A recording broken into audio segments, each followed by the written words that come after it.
I am the Tofu Golem. Please enjoy the video. In this video, I will show you how to make a cotton candy holder using an easy method. First, let's gather our materials. You'll need cardboard tubes such as those from paper towels or toilet paper. Also, grab some decorative paper, a pair of scissors, and a reliable glue stick. Don't forget a ruler and a pencil for precise measurements. A hot glue gun will be very helpful for strong bonds. Now, let's create the base for your holder. Take your cardboard tube and cut it to a length of about 6 inches.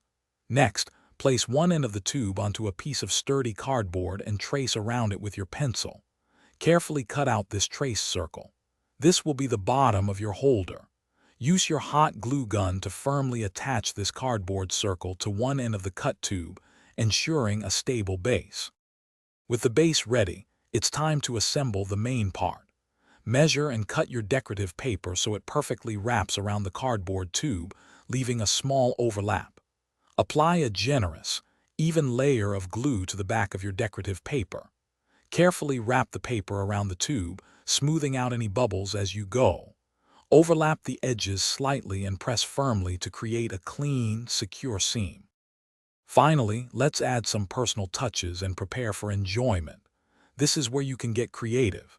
Embellish your holder with ribbons, stickers, or even a sprinkle of glitter. Make sure all your decorations are firmly attached and allow any wet glue to dry completely. Once everything is dry, your custom cotton candy holder is ready.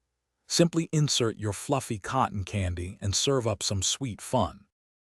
Thanks for watching. Consider subscribing if we helped you today.